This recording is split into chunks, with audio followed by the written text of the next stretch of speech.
I'm Frank Congilose. I'm the Managing Director and Partner here at CNA Financial Group. It's my pleasure to be with you. Our guest today, Mike Trudel, Managing Director over at BlackRock. And Mike, here we are. We're at the end of January. Yeah. We start the week out with some crazy volatility going on a Monday morning. Yes. And so as we kind of, you and I just catch up a little bit, maybe we start by just taking a look at, in 2024, it was an interesting year. Yeah, it definitely was interesting. It was a good year, I would say, for investors. Stocks around the world finished up north of 20%. It was the second plus 20% year for the first time since the late 1990s. So two really good years.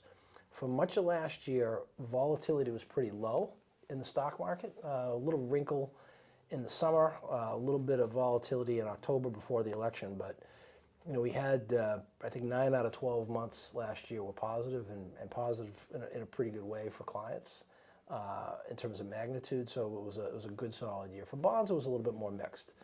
For credit, it was a good year.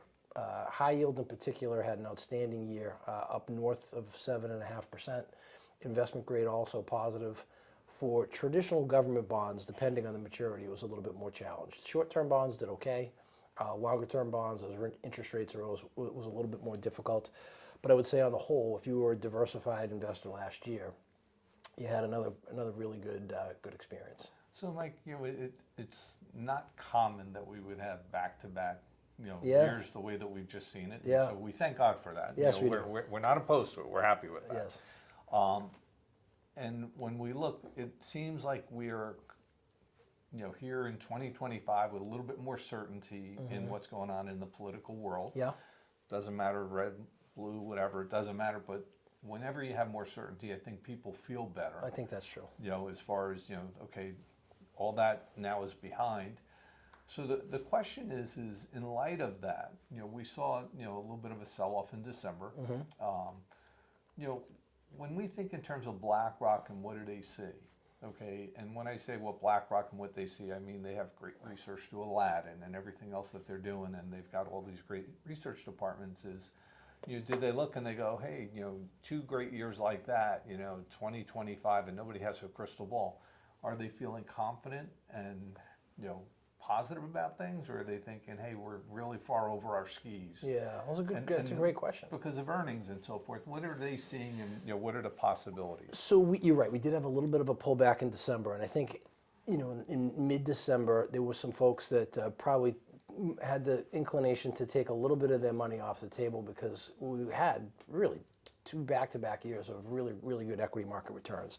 But as you may remember, there was also a Fed meeting, and Chair Powell said at that meeting, even though they cut the Fed funds rate by 25 basis points, which historically, when the Fed cuts rates, the stock market responds favorably because interest rates are falling. Well, the reason why the market sold off was because Chair Powell said, well, in 2025, we're not going to be cutting as aggressively. So we just want to let the market know that if you thought, we had a bunch more rate cuts, we think a lot of the rate cutting is probably behind us. And so that's why we had a little bit of a sell-off. Now, as we head into this year, a lot of people would assume after 2 great years in the stock market, they would say, well, you get a little bit of mean reversion, the market needs to digest some of these gains, maybe we shouldn't be as optimistic. We think it's going to be another good year for stocks. Maybe not as strong as the prior 2 years. Those were outliers. Average return for the S&P 500 since 1929 is about 9%. So to have 2 back-to-back years of plus 20, that's really good. That's pretty good. But we think for this year, we might get another 9, 10, 11. And the story and the reason why is because the economy that President Trump is inheriting is in pretty good shape. And we think that we're going to get, the U.S. consumer is in really good shape, and corporate profits are going to benefit as a result of that. We think earnings are going to rise somewhere between 10 and 11% this year. And we think that is what's going to lift the stock market by a comparable rate of return. So, Mike, when we look at that, a lot of people will look and they'll say, they'll always talk about that Mag 7 and the big companies, but a lot of the other companies haven't had that type of growth. And so it seems like there's more room, more broadly for companies to go up. Is that what we're seeing, or do you still think those Mag 7s and so forth especially in light of what's gone on early on, this week. So we would say, I think longer term, if we sit back and think about it, we are in an economy that's information oriented, that's data driven, and there's really not anything that's going to change that. We've been an economy that's moved from much more manufacturing oriented to one that's much more, as we said, data, information, services. And for a lot of the large tech companies in the United States, a lot of their businesses are very scalable and they have great balance sheets. So what I mean to say by that, in plain English, when I say they have a great balance sheet, they don't have a lot of debt. In some cases, they don't have any debt. They also tend to have very high profit margins. So when we look at the tech space, we think it's going to be another good year. To your point, with some of the news that came out over the weekend and early on Monday morning regarding some Chinese competition in AI, there are going to be some tech companies that are going to feel pressure from that, especially if you're making semiconductor equipment. But paradoxically, some of the software companies might actually benefit because the cost of acquiring those chips is likely going to go down as a result, and that's going to help their bottom line. So there's going to be some losers, but there's going to be some winners as well.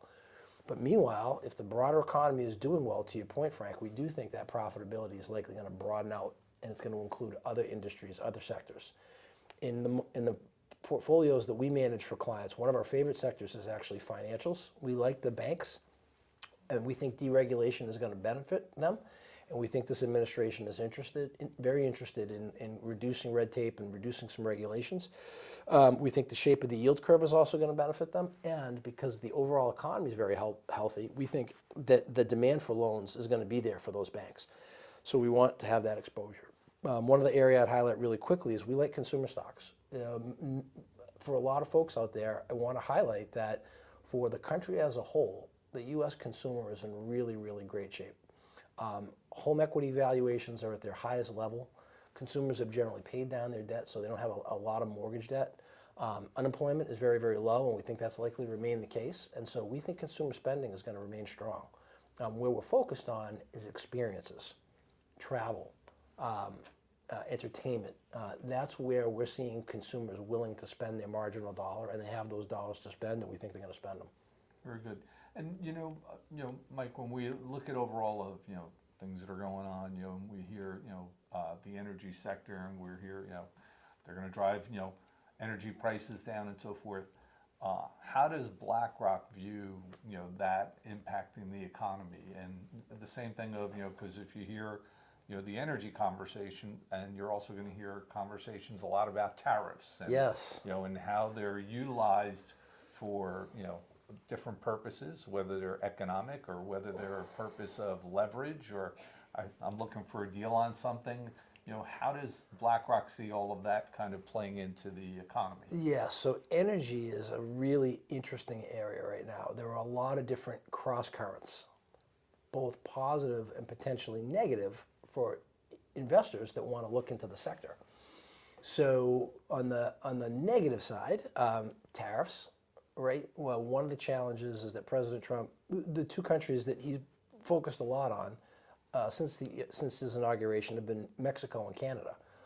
Well, the United States imports a lot of oil from Canada, and so if Canada reciprocates some of those tariffs, in the short term, we could see energy prices rise.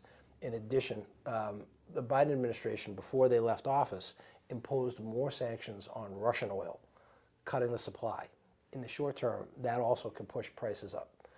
But I think what President Trump has been very, very clear about is that it's going to be the policy of the United States to invest heavily in traditional hydrocarbon resources, oil, natural gas. And over the long term, what that should do is that should help bring energy prices down. There are political reasons why we think the administration would want to do that, but also economic. On the political side, for a lot of the U.S.'s adversaries, for Iran and for Russia in particular, their largest source of revenue is oil. And so when oil prices ultimately go down, it hurts their ability, puts pressure, right? And so they can't maintain the wars if their revenue starts to dry up. The second thing is that in the short term, if tariffs raise import prices and temporarily increase inflation, if you can get energy prices down over the long term, there is nothing that lowers prices more than lower oil prices, because it's going to go into the transportation of the trucks. It's going to go into the fertilizer that fertilize the crops, and then you have to take the food to market. So there's a lot It's in of your roofing and siding on your house. exactly right. So energy permeates our economy, and so if you can get energy prices down, overall that should help keep costs down. The way we see this is, at least in the intermediate to longer term, one thing that's kind of at a bit of a shortage is energy infrastructure. So things like pipelines, things like fractionators. Those are the things that it's hard to produce a lot of because there's a lot of regulation around it.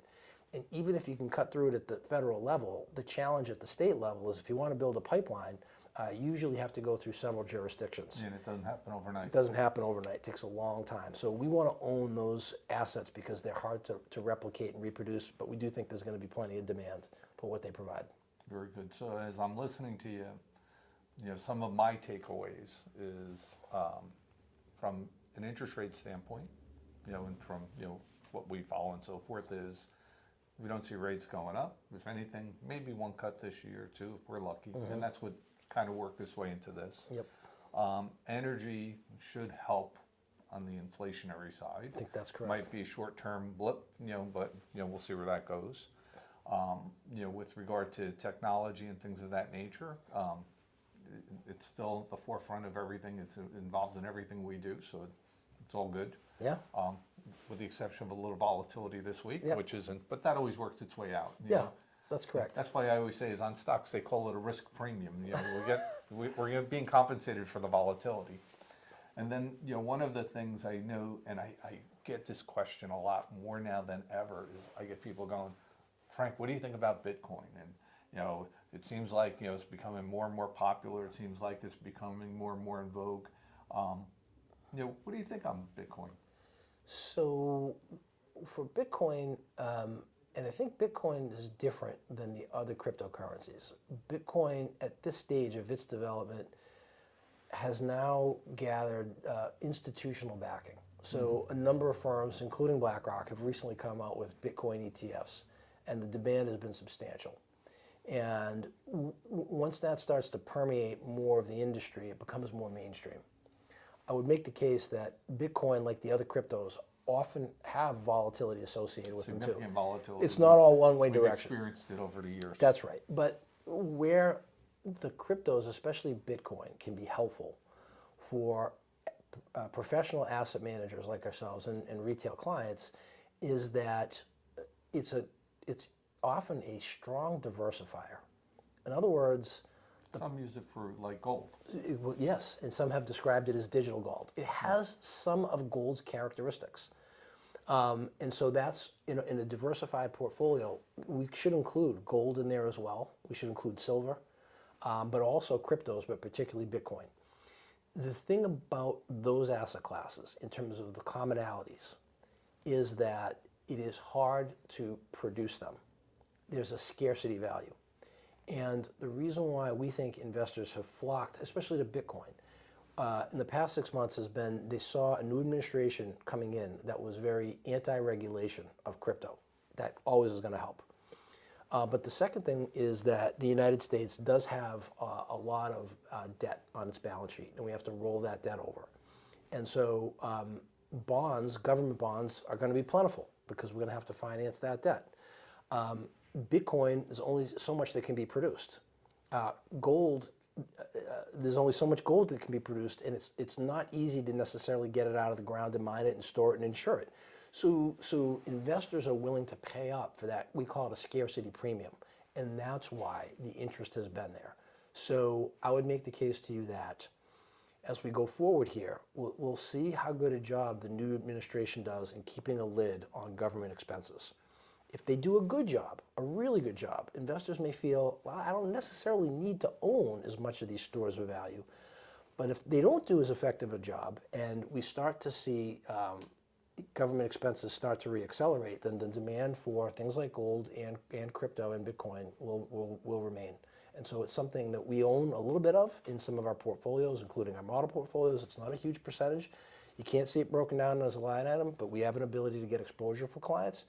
but it's managed in a very responsible way. It's not a large allocation by any stretch of the imagination, but we have the capability to do it. So it's become, if we looked at over the years, it's become a little bit more and more legitimate over the years for people to have it. And, and we tell clients all the time, you got gold, you got silver, and all these different things. And, sometimes they just think it goes up, but they're very volatile asset classes. That's I correct. mean, they go up, they go down They like go- anything else. That's correct. And it's hard to place a value on it because it's not like stocks and bonds where I'm dealing with a multiple of earnings. That's exactly right. So There's no earnings to it. the difficult things with these things is there's no cash flow, there's no earnings. So what price do I ascribe to something that doesn't have a cash flow? That hasn't prevented people from owning gold for millennia. Oh, no. Okay, but having said that, so it brings up a great point. There's environments where that becomes more desirable.